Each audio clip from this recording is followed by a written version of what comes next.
It's 6 o'clock, and you're watching KCCI Channel 8 Des Moines, Iowa's news leader. With Kevin Cooney, Jeanette Trumpeter, meteorologist John McLaughlin, and Heidi Soliday. This is News Channel 8. Do you know who you're looking for? Oh, yeah.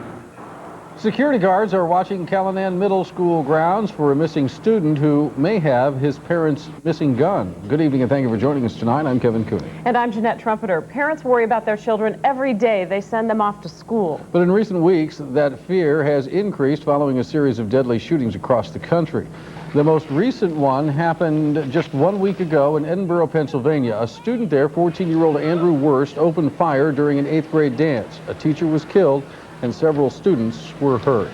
Here in Des Moines, the principal of Callanan Middle School says she is not taking any chances in the wake of the Edinburgh shooting. She decided Wednesday to start locking all but one set of school doors while juvenile officers search for a missing student.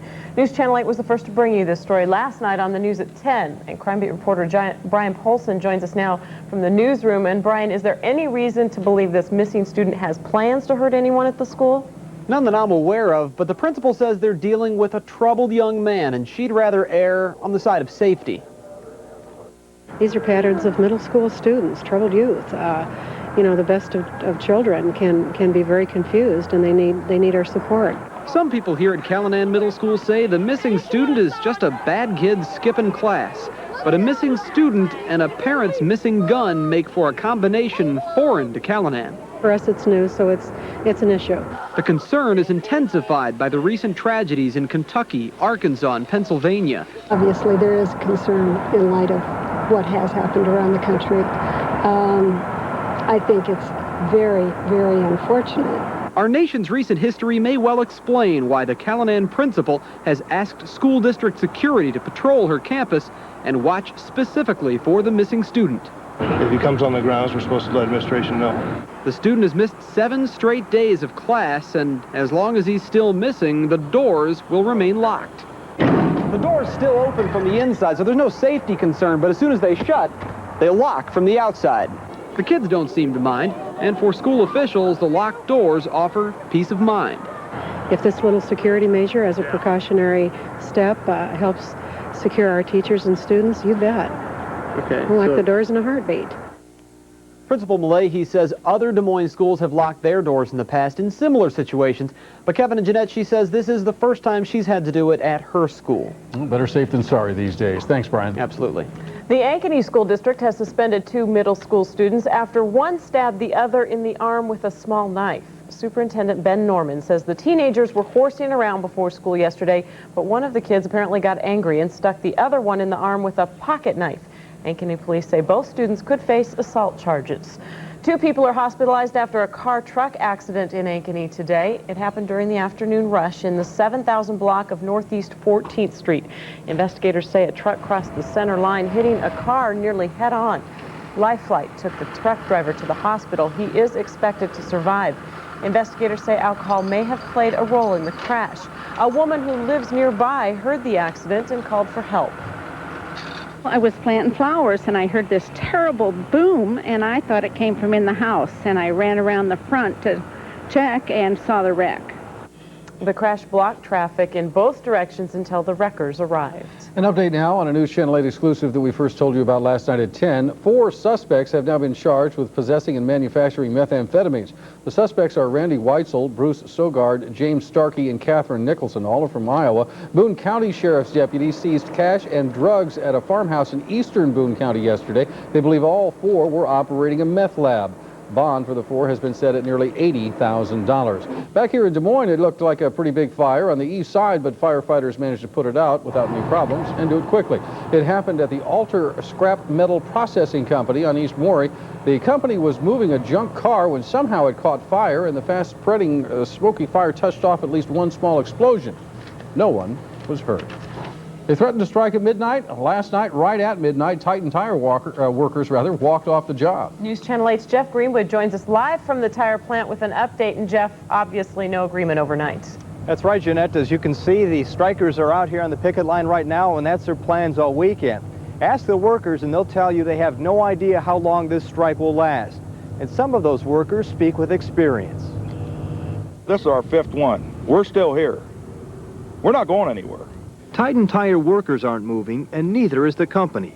Late last night, the two sides broke off talks. About 650 people walked off the job. If the company would come to the table and resolve our serious issues, we could be out of here in less than a week, I think. But, you know, if that don't happen, we'll be here.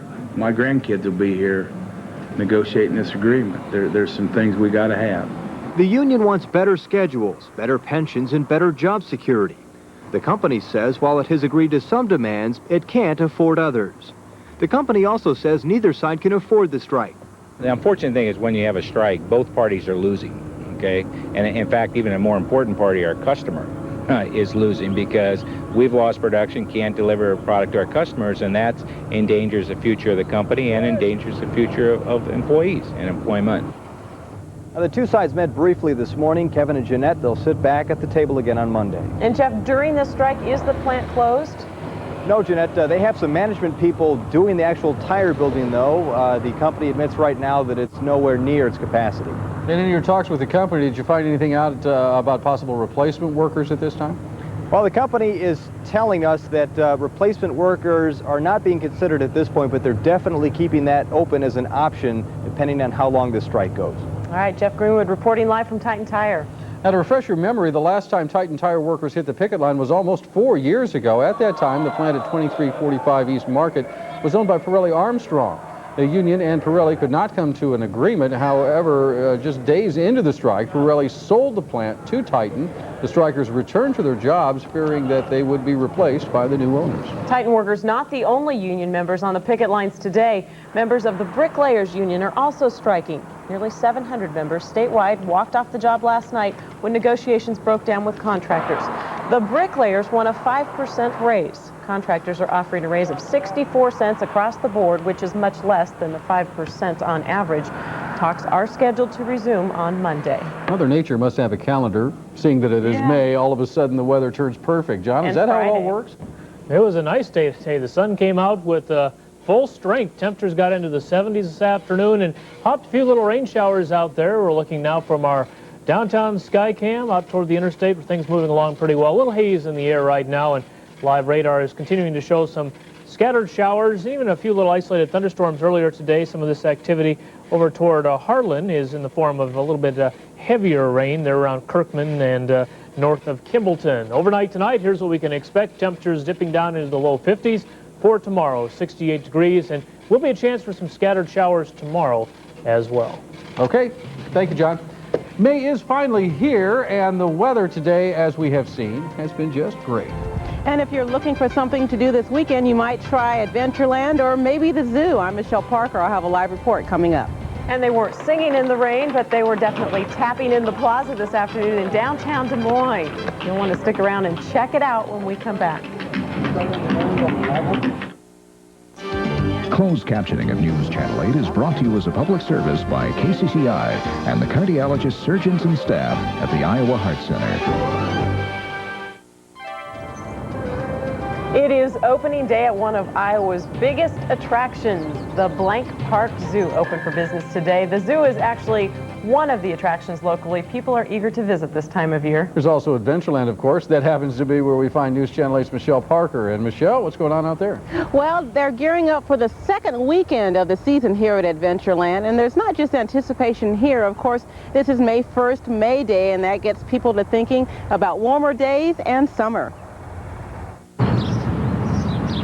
It's May Day at the Atherton House in Adel. Flowers are blooming and people are optimistic.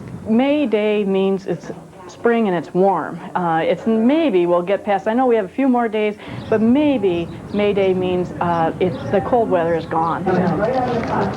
Residents bring May baskets to the shop so they can be filled with candy. Isn't it cool? Isn't it? And customers get a chance to see May baskets from around the world and from right here in Iowa. And it's just something simple to do that's good old-fashioned fun. May Day not only means a new month, it means new beginnings for a lot of people and the promise of spring and summer fun. Like the new season for the Blank Park Zoo. Can I dive in it? Can you dive in it? I don't think so. But it looks nice, doesn't it? I wish I could be a seal. You want to be a seal? The hundreds of animals come out to see their human visitors. The zoo expects to see as many as 25,000 children on field trips just during the month of May. At Adventureland Park, workers prepare for the second weekend of the season, making sure the rides work and the grass is cut, that everything is in place. We've had so many consecutive seasons with just increasing attendance. We've added things to the park every year for a number of years. We're bringing back a circus for this year, so we think it's going to be a great season. And as I said, they're gearing up for the second weekend of the season here at Adventureland. They're going to be open just weekends until Memorial Day, and then they're open for 7 days a week. And there was another big opening today for the summer season. Living History Farms had their opening day, so a lot of things going on in central Iowa. And Michelle, I agree with those little tykes in the zoo. I would like to be a seal, yeah, too. being in that water looks refreshing. Thank you. Speaking of amusement parks, is one of the biggest, fastest, and longest roller coasters in the world. It is the Mamba at Worlds of Fun in Kansas City. That guy looks familiar. Steve Carlin was one of the first to get a ride today. Coming up tonight at 10, he will take us all along with him. You want to see what it looks like? Watch his face. Watch. Whoa, Steve. I think he was having fun, and you can see more of Steve's magnificent adventure coming up tonight on News Channel 8 at 10. He maintained so well. The usual downtown Des Moines lunch routine was interrupted by a pack of dogs today. Tap dogs, that is. The Australian dance troupe gave the lunch crowd at Nolan Plaza a sneak peek of tonight's show. The tap group uses girders, ramps, even water as part of their routine. They will be performing at the Civic Center tonight through Sunday. And boy, what a great lunch afternoon, huh? No kidding.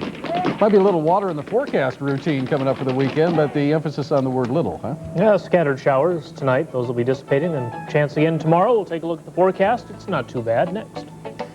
Meteorologist John McLaughlin has been awarded the National Weather Association's seal of approval for excellence in television weathercasting.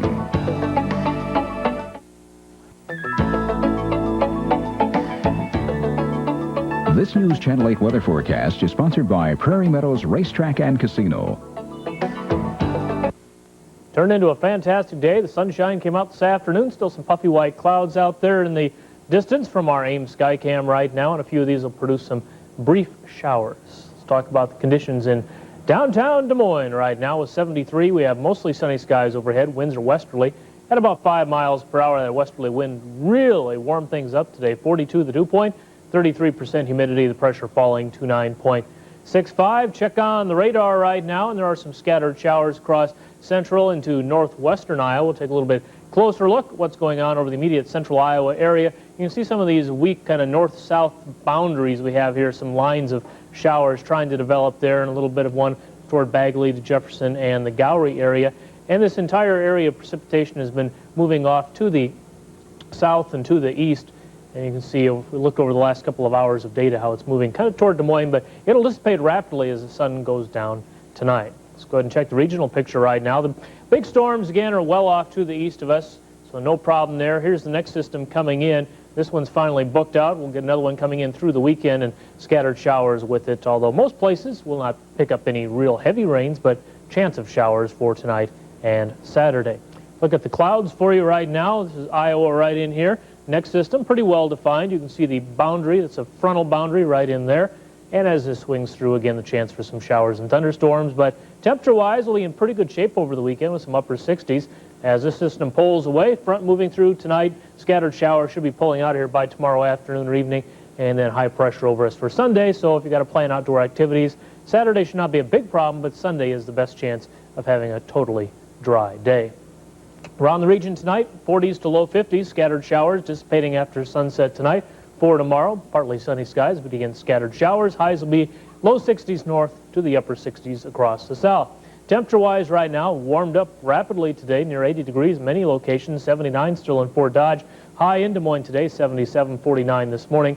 And around central Iowa right now, Webster City checking in with 81, everybody else in the 70s. Super Doppler forecast, Des Moines, central Iowa tonight. Shapes up like this. We'll see partly cloudy skies, some evening showers, 52, north winds 5 to 10. For tomorrow, partly cloudy with some sprinkles in the morning, isolated afternoon thunderstorms, 68 with north winds. For tomorrow night, chance of scattered showers, thunderstorms, 49. Sunday looking pretty good right now with partly cloudy skies, 66, and northerly winds Monday and Tuesday. Not bad either. Temperatures will be in the 70s. So May weather finally getting here on time. I was going to say it's about time, but yes. I guess it is just May 1st. Right. Thank you, John. The battles are continuing tonight. The NBA playoffs is what we're talking about. One of those battles turned into a brawl last night. Heidi Soliday shows us what happened just ahead in sports.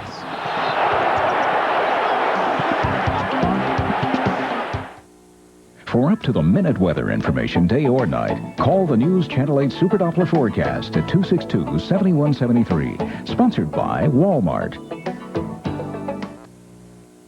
The Buccaneers are playing for another championship. Now, they lost out on the league championship, but this is the other one that they've had pretty good luck at, right? That's right. They were national champs in 1992 and 95. Can the Buccaneers do it again in 1998?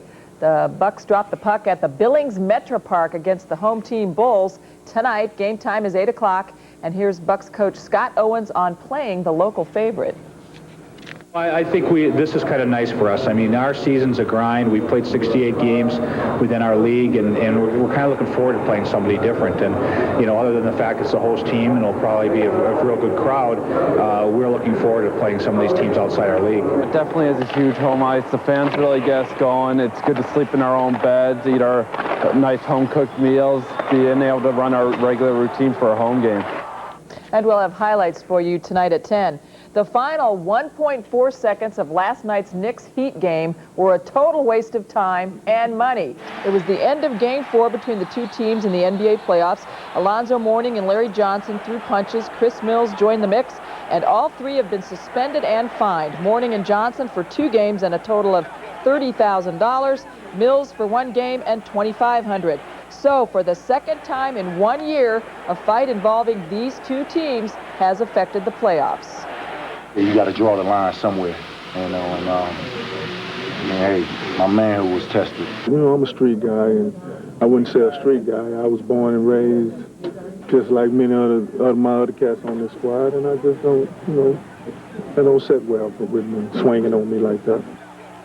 The players are now banned from Miami Arena Sunday, the site of the 5th and deciding first-round game. Mark McGwire launched his 12th home run of the season this afternoon, but the Cubs got the win after a very foggy night in Chi-Town. Some low clouds and mist today at Wrigley. Mickey Morandini's double down the line and right drove in Kevin Ory for a 4-3 lead. Morandini standing up into second. McGwire's league-leading 12th home run came in the 9th inning. The final, Chicago 6, the Cards 5. The Iowa Cubs at home as well tonight, the second of a 4-game series against Vancouver. Earl Byrne on the hill for the I-Cubs. The Iowa State Cyclones fell hard to Missouri in baseball this afternoon in Ames. The game at Cap Tim Field, a nice place for a tan. The Tigers up 4-3 in the 4th when Torrey Tyson knocks a base hit to left. Give Torrey an RBI as Mike Kettleson makes it 5-3. The lead had grown to 8-3 in the 5th when Iowa State's Matt McDonough dropped one into center field. RBI driving in Aaron Runk. That made it 8-4. The final, Missouri wins it 14-9. At the Big 12 softball championships in Oklahoma, the Cyclones were eliminated after losses to Nebraska and Texas Tech. The students at Callanan Middle School enjoyed an afternoon with a key member of the Green Bay Packers today. Des Moines native Ross Verba, who earned a starting spot on the Packers line as a rookie last season, spent some time with the students at Callanan talking about all sorts of things, and we'll hear from Ross tonight at 10. Now, I want to know what Todd Rowland was doing. He's married with 2 kids, taking a cutaway of that lady sunbathing up in Ames. Todd. Thanks for telling everybody in Central Iowa about Pointing it out. Good job, Heidi. We'll be right back. Stock market advanced today with the Dow Jones Industrial Average up nearly 84 points. The NASDAQ Composite was up about 5. S&P 500 was up 9. Elsewhere, New York gold was down $4.30 an ounce. Silver down 7 cents. The cattle market now reporting again today, and hogs a buck higher. Central Iowa elevators, corn steady to a penny lower. Soybeans up 3 cents to a nickel a bushel. John. Some scattered showers in the region tonight. We're seeing those on Doppler radar right now, but they'll be dissipating as the sun goes down. We lose the daytime heating. 5-day forecast now looking too bad. 60s over the weekend, 70s for early next week. That's it for us, but we'll be back at 10. We hope you will come and join us then. Have a good weekend.